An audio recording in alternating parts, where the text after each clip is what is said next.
الحمد لله وكفى وسلام على عباده الذين اصطفى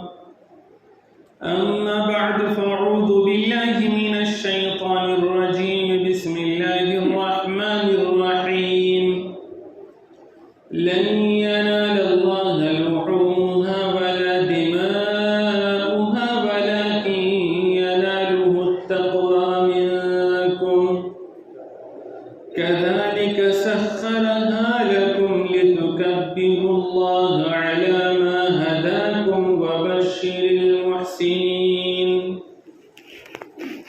صدق الله مولانا العلي العظيم وقال أصحاب رسول الله صلى الله عليه وسلم يا رسول الله ما هذه الأضاحي قال صلى الله عليه وسلم سنة أبيكم إبراهيم أو كما قال عليه الصلاة والسلام وصدق رسوله النبي الأمي الكريم نحن على ذلك لمن الشاهدين والشاكرين والحمد لله رب العالمين اللهم صل على سيدنا محمد وعلى آل سيدنا محمد وأصحابه وأزواجه وبارك وسلم. محترم بزرگ اور دوستو، سب سے پہلے میں آپ سبھی حضرات کو دل کی گہرائیوں سے عید کی پرخلوص مبارکباد پیش کرتا ہوں. دعا کرتا ہوں کہ اللہ تعالی ہم سب کی قربانیوں کو قبول فرمائے اور ملت ابراہیمی کو اپنانے کی اور اس کی حفاظت کے لیے اللہ تعالی ہم سب کو قبول فرمائے. ہمارے کردار کو، ہمارے افکار کو حضرت سیدنا ابراہیم علیہ السلام کے رنگ میں اللہ تعالی رنگریز فرمائے اور اس کو جلا بخشے. آج کا یہ دن ہم سب کے لیے خوشی اور مسرت کا دن ہے، کیونکہ آج کا دن ہمارا عید کا دن ہے. حضور صلی اللہ علیہ وسلم جب مدینہ منورہ تشریف لائے اور وہاں آپ نے لوگوں کو کھیلتے ہوئے، تماشا کرتے ہوئے، آوارگی کرتے ہوئے دیکھا تو پوچھا لوگوں سے کہ یہ کیا ہیں؟ تو لوگوں نے بتلایا کہ سال میں 2 مرتبہ ہم عید کرتے ہیں، تہوار مناتے ہیں اور زمانہ جاہلیت سے یہ چلا آ رہا ہے. حضور صلی اللہ علیہ وسلم نے فرمایا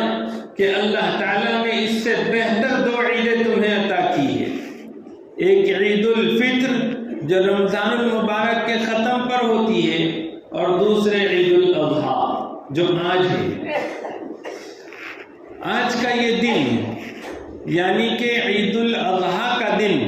جس کو ہم اپنی زبان میں بقرعید کا دن کہتے ہیں، یہ ہمارے لیے خوشی اور تہوار کا دن ہے. اسلام کا ہر کام، ہر عبادت اور ہر حکم یہ دوسری قوموں اور ان کے طور طریقوں سے بالکل ہٹ کر ہے، کیونکہ یہ خدائی دین ہے، یہ اللہ تعالیٰ کا اسلام ہے. اس وجہ سے اس کی تعلیمات میں اور دوسرے مذہبوں کی تعلیمات میں بہت فرق ہے. جب دوسرے لوگ تہوار مناتے ہیں اور ان کے خوشی کے موقع ہوتے ہیں تو ان کا رنگ ڈھنگ الگ ہوتا ہے، اور ہم لوگ جب عید مناتے ہیں تو ہماری عید اور خوشی کا اظہار کچھ الگ ہی ڈھنگ سے ہوتا ہے. یہ عید دراصل میں حج جیسی عبادت کے مکمل ہونے کے بعد رکھی گئی ہے. 9 ذی الحجہ کو عرفات کے میدان میں سارے حجاج جمع ہوتے ہیں اور یہ وقوف عرفات کہلاتا ہے. اور وقوف عرفات یہ رکن اعظم ہے حج کا. اگر کسی کا یہ چھوٹ جائے تو اس کا کوئی بدل ہی نہیں، اس کا حج ہی نہیں ہو سکتا. تو کل جب 9 ذی الحجہ تھی تو سارے ہی حجاج کرام عرفات کے میدان میں تھے اور انہوں نے یہ ایک فریضہ پورا کیا، اور اس کے یہ دوسرے دن دنیا بھر میں خوشی کا موقع ہے۔ اسی کے ساتھ ساتھ 9 ذی الحجہ کو عرفات کے میدان میں حضور پاک علیہ السلام پر وہ قرآن کریم کی آیت نازل ہوئی، سورۃ المائدہ کی، اليوم اکملت لکم دینکم واتممت علیکم نعمتی ورضیت لکم الاسلام دینا۔ یہ قرآن کریم کی اہم ترین آیتوں میں سے ایک آیت ہے جس میں یہ اعلان کیا گیا کہ آج کے دن تمہارا دین کامل اور مکمل کر دیا گیا ہے، اور یہ اعلان کیا گیا اللہ کی طرف سے کہ میں نے تمہارے اوپر اپنی نعمتیں پوری کر دی، اور یہ اعلان ہوا ہے کہ اللہ کے نزدیک اب صرف دین اسلام ہی پسندیدہ دین ہے، اور یہ دین اسلام کی تکمیل یہ ایسا خوشی کا موقع ہے کہ ایک یہودی نے حضرت عمر فاروق رضی اللہ تعالی عنہ سے عرض کیا، کہنے لگا کہ آپ کے قرآن کریم میں ایک آیت ایسی ہے، اگر ہماری کتاب میں وہ آیت اترتی تو اس کے اترنے کے دن پر ہم عید مناتے۔ حضرت عمر فاروق رضی اللہ تعالیٰ عنہ نے فرمایا کہ کون سی آیت؟ تو بتلایا یہ الیوم اکملت لکم دینکم والی آیت۔ تو حضرت عمر رضی اللہ تعالیٰ عنہ نے فرمایا کہ تم اس کو عید مناتے، لیکن اللہ نے ہمارے لیے عید رکھی ہی اس کے دوسرے دن کہ عرفہ کے دن وہ آیت اتری اور اس کے دوسرے دن یہ عید ہے۔ حضور صلی اللہ علیہ وسلم سے صحابہ نے پوچھا ما هذه الاضاحی، یہ قربانیاں کیا ہیں؟ تو حضور صلی اللہ علیہ وسلم نے فرمایا سنت ابیکم ابراہیم، یہ تمہارے والد حضرت سیدنا ابراہیم علیہ السلام کی سنت ہے۔ یہ قربانی در حقیقت حضرت ابراہیم علیہ السلام اور ان کے فرزند حضرت اسماعیل علیہ السلام کا وہ عظیم واقعہ جو رونما ہوا اس انداز میں کہ ایک باپ اپنے بیٹے کو اللہ کے نام پر ذبح کر رہا ہے اور بیٹا خوشی خوشی ذبح ہونے کے لیے تیار ہے، یہ عجیب قربانی تھی کہ وہ وقت ایسا کہ اس وقت میں یہ عجیب قربانی تھی ایک اس لحاظ سے کہ یہ اللہ کے نام پر ہو رہی تھی۔ کسی کو اگر قربان کیا جا رہا تھا تو اللہ کے نام پر کیا جا رہا تھا، ورنہ ماحول ایسا تھا کہ قربانیاں ہوتی تھی لیکن قربانیاں غیر اللہ کے نام پر ہوتی تھی، بتوں کے لیے قربان کیے جاتے تھے۔ دوسری عجیب اور خصوصی شان اس قربانی کی یہ تھی کہ اس میں باپ اپنے بیٹے کو ذبح کر رہا تھا کہ اس سے پہلے اگر کوئی اپنے بیٹے کو قربان کرتا تو باپ خود نہیں کرتا، کسی اور کو کام پہ لگا دیتا، کیونکہ اس کے اندر وہ جگر اور وہ حوصلہ اور وہ ہمت نہیں۔ لیکن یہ قربانی ایسی کہ باپ خود قربانی پیش کر رہا ہے اپنے بیٹے کی اپنے ہاتھوں سے۔ تیسری عظیم خصوصیت اس قربانی کی یہ کہ یہاں پر بیٹا خود قربان ہونے کے لیے تیار ہے اور خوشی خوشی اپنی جان کا نذرانہ اللہ کے حضور پیش کرنے پر اپنی خوشی کا اظہار کر رہا ہے، ورنہ قربانیاں تو ایسی ہوتی ہے کہ جس کی قربانی کی جاتی ہے اس کو پکڑ کر اور کھینچ کر لایا جانا پڑتا ہے۔ تو یہ تین خصوصیتیں اس قربانی میں تھی، اور اسی قربانی کی یاد میں ہر سال ہم عید الاضحیٰ کے موقع پر 3 دن قربانیاں انجام دیتے ہیں۔ اب اس کو اس طرح سے بھی سمجھو کہ ایک دن پہلے عرفہ کے دن یہ حج کی تکمیل ہوئی۔ حج بھی حضرت ابراہیم علیہ السلام اور ان کی اہلیہ حضرت ہاجرہ کی یادگار ہے، اور قربانی بھی حضرت ابراہیم علیہ السلام کی یادگار ہے۔ حج کی تکمیل ہوئی ایک دن پہلے، پھر یہ رکھا گیا عید کا دن۔ اسی طرح سے دین اسلام کی تکمیل ہوئی ایک دن پہلے اور پھر یہ عید رکھی گئی۔ ان 2 حیثیتوں کو اگر جوڑ کر دیکھیں گے تو بات صاف طور پر یہ سمجھ میں آئے گی کہ دین اسلام کی تکمیل ہو چکی ہے۔ اس دین اسلام اسلام کو اگر زندہ رکھنا ہے، اس دین اسلام کو اگر اس سے فائدے اٹھانے ہیں اور اس دین اسلام کا غلبہ چاہتے ہو تو پھر تمہیں حضرت ابراہیم علیہ السلام جیسی مثالی زندگی اپنانی پڑے گی۔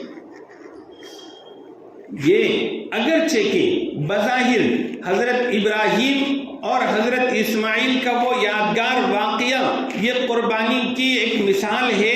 اور اس واقعے کو نظیر بنا کر یہ قربانیاں کی جاتی ہے، لیکن در حقیقت اس مقام پر جو پہنچے حضرت ابراہیم علیہ السلام کے اپنے لخت جگر کو، اپنے نور نظر کو، جس کو کہ بڑی مرادوں کے ساتھ مانگا اور اللہ نے پھر بڑھاپے کے حال میں ان کو عطا فرمایا، اس اپنے لخت جگر کو جو اپنے ہاتھوں سے ذبح کر رہے ہیں اللہ کے حکم پر، اور یہ بیٹا فداکارانہ جذبے کے ساتھ والد کا بھی فرما بردار، اپنے رب کا بھی فرما بردار، اور یہ ذبح ہونے کو تیار۔ یہ جو واقعہ رونما ہوا ہے، اس سے پہلے کی جو حضرت ابراہیم علیہ السلام کی جو زندگی ہے، وہ پوری کی پوری زندگی در حقیقت میں اس واقعے کے لیے وہ تمام کی تمام قربانیاں جو اس سے پہلے وجود میں آئی اور جو حضرت ابراہیم کا کردار اور کیریکٹر سامنے آیا، تو وہ بنیاد بنا ہے اس واقعے کا۔ حضرت ابراہیم علیہ السلام کی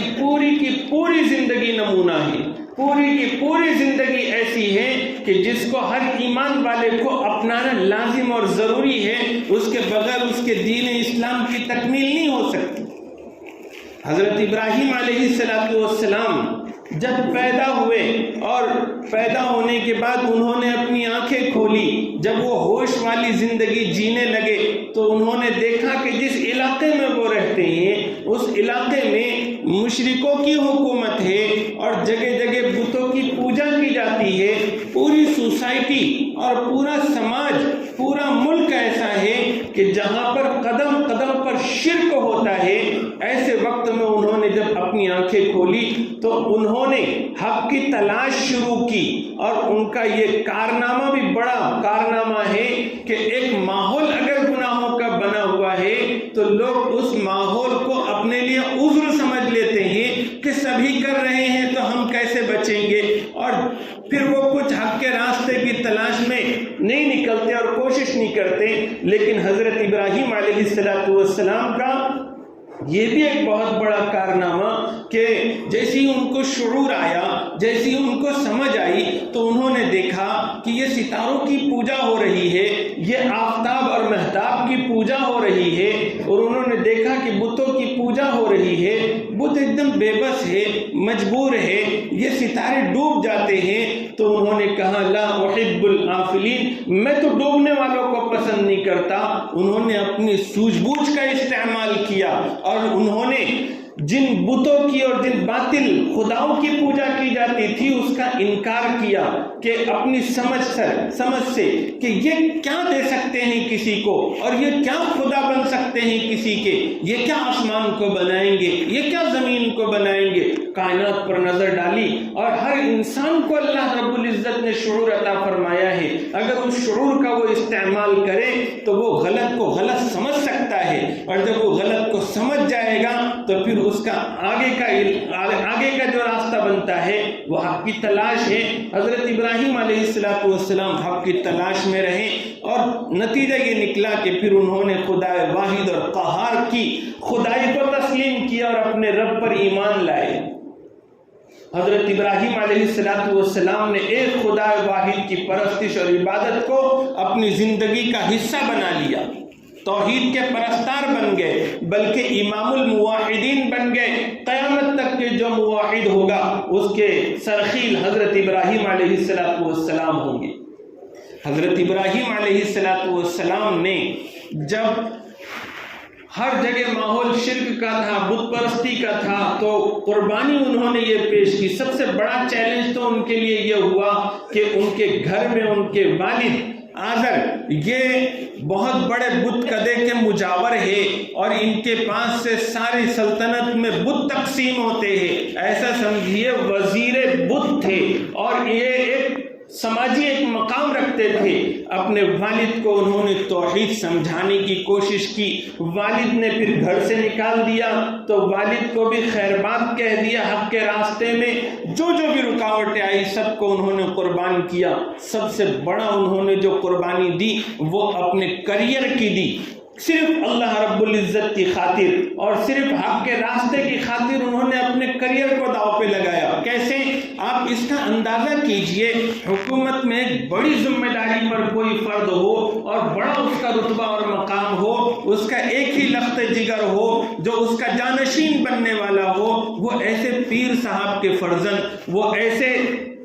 بڑے عہدیدار کے فرزند کہ اب یہ بڑے ہوں گے تو اس کی جگہ یہی لینے والے ہیں, اور ان کے پاس جب بتوں کے نام پر نذرانے آئیں گے, چڑھاوے آئیں گے تو مال و دولت ہوگی, سماج میں ان کو پوچھا جائے گا, ان کی واہ واہ ہوگی. انہوں نے اس کریئر کو بھی انہوں نے داؤ پہ لگایا کہ صرف ایک اللہ کی خاطر اور صرف اللہ رب العزت کی توحید کی خاطر شرک سے منہ موڑتے ہوئے اور اللہ کی طرف یکسو ہو گئے. آج حضرت ابراہیم علیہ السلام کی پوری سیرت کو اپنانے کا دن ہے اور اس سبق کو یاد کرنے کا دن ہے. صرف جانور ہر سال لانا اور اس کو ذبح کرنا, اس کا گوشت خود بھی کھانا, دوسروں کو تقسیم کر دینا اور اس کے بعد پھر قربانی جب اگلے سال آئے گی تو دیکھیں گے, صرف اس طرح سے ایک عمل سے گزر جانے کا نام قربانی نہیں ہے. اس عمل سے گزر جانے کا نام عید الاضحیٰ نہیں ہے, بلکہ قربانی کا اصل مقصد یہ ہے کہ اللہ تعالیٰ نے یہ طریقہ جاری فرمایا قیامت تک امت مسلمہ میں, تاکہ اس عمل کے ذریعے سے ہر سال بقرعید کے موقع پر مسلمانوں کو ملت ابراہیمی کا سبق دیا جائے, تاکہ امت مسلمہ ملت ابراہیمی سے جڑی رہے, ان کا ایمان سلامت رہے, یہ شرک سے دور رہے, کفر سے دور رہے اور اللہ رب العزت کے دین کی خاطر, ایمان کی خاطر بڑی سے بڑی قربانی دینے کے لیے بھی ہر وقت تیار رہے. اس کے لیے یہ ہر سال قربانیاں کی جاتی ہیں, اس جذبے کو زندہ رکھنے کے لیے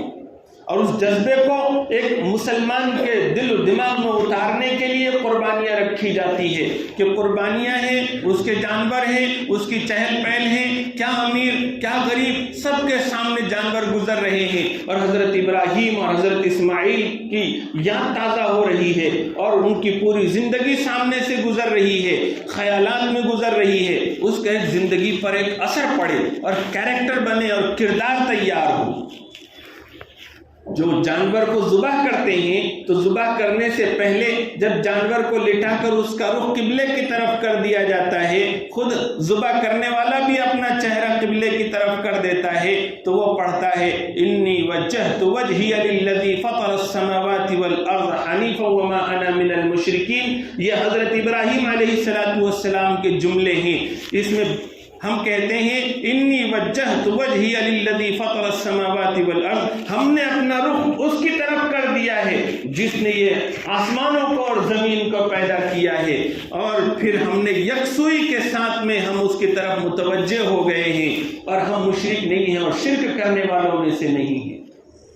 حضرت ابراہیم علیہ السلام کی یہ سیرت, انہوں نے اس طرح سے اللہ کی طرف اپنے آپ کو جھکا دیا. پھر اس کے بعد آپ کو وطن چھوڑنا پڑا تو وطن کی قربانی انہوں نے پھر آگے چل کر اپنے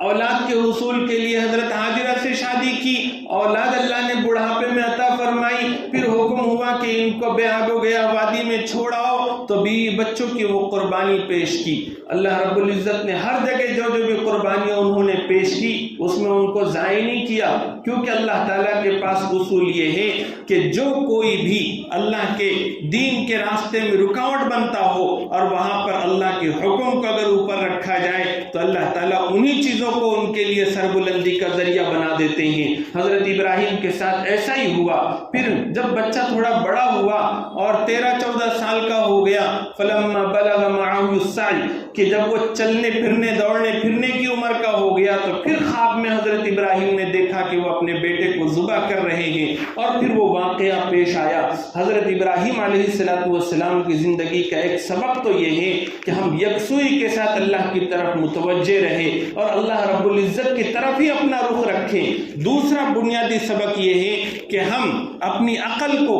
اور اپنی خواہش کو، اپنی چاہت کو اللہ کے حکم کے تابع رکھیں کہ جب جس وقت میں جیسے حکم آ جائے اس کو قبول کر لیا جائے، عقل نہ دیکھی جائے۔ حضرت ابراہیم علیہ السلام وقت کے نمرود سے، جو صرف بادشاہ نہیں تھا، حکمران نہیں تھا، اس نے خدائی کا دعویٰ کیا تھا، اس سے ٹکرا گئے، اور ٹکرانے کے بعد جب ان کو آگ میں ڈالا گیا، انہوں نے اس وقت میں عقل نہیں دوڑائی کہ اس آگ میں جاؤں گا تو جل جاؤں گا۔ عقل تو کہے گی کہ آگ جلا دیتی ہے، تو برباد ہو جائے گا، لیکن اس وقت میں انہوں نے صرف اللہ کے حکم کو آگے رکھا، اپنے آپ کو قربان ہونے کے لیے پیش کیا۔ اللہ تعالیٰ نے اس آگ کو ان کے حق میں گل گلزار بنا دیا۔ آج بھی اگر ابراہیم جیسا جذبہ پیدا ہو تو پھر آج بھی آگ گل گلزار بن سکتی ہے اور ہمارے لیے بہتر مستقبل ہمارا انتظار کر رہا ہے۔ لیکن سبق قربانی کا ایک تو یہ ہے کہ ہم اللہ رب العزت کی طرف متوجہ ہو اور رخ ہمارا اللہ کی طرف ہو۔ دوسرا یہ کہ ہر چیز سے اوپر اللہ تعالیٰ کی محبت اور اللہ تعالیٰ کا حکم ہو، اولاد سے بھی اوپر اللہ، ہماری چاہت سے بھی اوپر اللہ، ہماری عقل سے اور سمجھ سے بھی اوپر اللہ۔ اسی کو قربانی کہتے ہیں کہ اللہ کے ہر حکم کے سامنے اپنا جان بھی، مال بھی، سب کچھ لٹا دیا جائے۔ یہ قربانی کا ایک بڑا سبق ہے جو آج ہم کو اپنے گرہ سے باندھ کر اور دل دماغ میں بٹھا کر لے جانا ہے، تاکہ یہ قربانی صرف جانور ذبح کر کے گوشت تقسیم کر کے اور کھانے کی چیز نہ بن جائے، بلکہ ہماری زندگی کے رخ کو پلٹنے کا ذریعہ بن جائے۔ اللہ تعالیٰ نے ہر طرح کے امتحان سے گزار کر حضرت ابراہیم علیہ السلام کو گزارا، انہوں نے ہر طرح کی قربانی دی، لیکن ان کے اندر غرور نہیں آیا، گھمنڈ نہیں آیا۔ جب وہ آخر عمر میں پھر اب اپنے بیٹے کو لے کر خانہ کعبہ تعمیر کر رہے ہیں تو دعا کر رہے ہیں، ربنا تقبل منا انک انت السمیع العلیم وتب علینا انک انت التواب الرحیم۔ پھر بھی اللہ کے سامنے جھک رہے کہ اللہ قبول فرما لیجیے۔ اتنا نہیں رہے ہیں ہم لوگ، تھوڑا بہت کچھ کرتے ہیں اور اس کے بعد سمجھتے ہیں کہ ہم نے تو گویا کہ بندگی کا حق ادا کر دیا ہے۔ قربانی ہم کو ایک سبق یہ دیتی ہے کہ قربانی کے جو مسائل آپ نے سنے پچھلے جمعہ کے موقع پر، تو آپ نے سنا کہ قربانی میں ایک چیز جو جانور کے اندر ضروری ہے وہ یہ ہے کہ وہ عیب سے خالی ہو، عیب دار نہ ہو، تندرست ہو، موٹا تازہ ہو، فربا ہو، پھر بچہ بھی نہ ہو، بکرا بکری 1 سال سے نیچے نہ ہو، اور بیل بھینس اور یہ قسم کے جانور 2 سال سے نیچے نہ ہو، بچے نہ ہو، اونٹ 5 سال سے کم نہ ہو، اور ایک دم سے بوڑھے بھی نہ ہو کہ چل پھر نہ سکے، درمیان میں ہو۔ اس سے اندازہ ہوا کہ اللہ تعالیٰ کے لیے جو بقرعید کے موقع پر ہم قربانی پیش کرتے ہیں تو وہ ایسی ہونی چاہیے کہ ایک دم سے بچے بھی نہ ہو، ایک دم سے بوڑھے بھی نہ ہو، تندرست ہو اور عمدہ قسم کے ہو۔ تو اللہ تعالیٰ ایک سبق یہ دینا چاہتے ہیں کہ آپ زندگی جب تم گزارو تو اس وقت میں جب بھی اللہ کے حکم پر تمہیں اپنی جان، مال اور صلاحیت کا وقت دینے کی ضرورت پڑ جائے تو اس وقت میں اپنے پاس جو سب سے عمدہ وقت ہو، اچھا وقت ہو، اچھی صلاحیت ہو، ہمارا زندگی کا اچھا سرمایہ ہو، اچھا حصہ ہو زندگی کا، اور اچھا مال ہو، تو وہ اللہ رب العزت کے لیے ہم نے قربان کرنا چاہیے۔ جس طرح سے خوشی خوشی ہم آج کے دن جانوروں کو لٹاتے ہیں اور اللہ کو خوش کرنے کے جذبے کے ساتھ ہم جانور ذبح کرتے ہیں اور اس کے اوپر خوشی اور مسرت محسوس کرتے ہیں، تو اسی طرح ہمیں اپنے نفس پر اور ہمیں اپنی چاہتوں پر اور اپنے فضول خرچیوں پر اور گناہوں والے کاموں پر بھی چھری چلانے کی ضرورت ہے، اور ہم نے اسی انداز کا جذبہ رکھنا چاہیے زندگی بھر جس طرح کا جذبہ ہم یہاں پر جانور کو قربان کرتے وقت خوشی کا رکھتے ہیں۔ ایسی ہی ہماری پوری زندگی ایسی گزرنی چاہیے کہ اللہ کے حکم پر جو کچھ بھی قربان کرنا پڑے بس خوشی خوشی اس کو ہم قربان کرنے پر تیار رہیں۔ یہ قربانی کا فلسفہ ہے، یہ قربانی کا سبق ہے۔ ساری قربانیاں دینے کے بعد اللہ تعالیٰ نے پھر حضرت ابراہیم علیہ السلام کو یہ ارشاد فرمایا اور یہ اعلان فرمایا انی جاعلک للناس اماما، کہ میں نے تجھ کو انسانوں کا امام بنایا ہے۔ قربانیاں بے مثال ہے تو اللہ تعالیٰ نے ساری انسانیت کا آپ کو امام بنایا ہے۔ حضرت ابراہیم علیہ السلام کو یہودی بھی اپنا امام مانتے ہیں، عیسائی بھی اپنا امام مانتے ہیں۔ یہ اور بات ہے کہ جیسے ماننا چاہیے ویسے نہیں مانتے، اور مسلمان تو جیسے قرآن کریم بتلاتا ہے، جیسے اللہ تعالیٰ نے ہدایت دی ہے، اس انداز میں ہم لوگ حضرت ابراہیم علیہ السلام کو اپنا امام مانتے ہیں۔ اگر یہ بات صحیح ہے جو ہمارے نالج میں آئی ہے، یہ غلط بھی ہو سکتی ہے، لیکن معلوم یہ ہوا ہے، کچھ کتابوں میں پڑھنے میں آیا ہے کہ ہمارے اپنے ملک میں جو ایک قوم ہے جو اپنے آپ کو برہمن کہتے ہیں، تو وہ برہمن لفظ بھی ابراہیم سے بنا ہوا ہے، گویا کہ وہ بھی حضرت ابراہیم علیہ السلام کو بڑا مانتے ہیں، اگرچہ کہ ویسے نہیں مانتے جیسے ماننا چاہیے۔ تو حضرت ابراہیم علیہ السلام کو اللہ نے وہ مقام عطا فرمایا، ان کی قربانیاں ضائع نہیں گئی، ان کی قربانیوں سے آئندہ ایک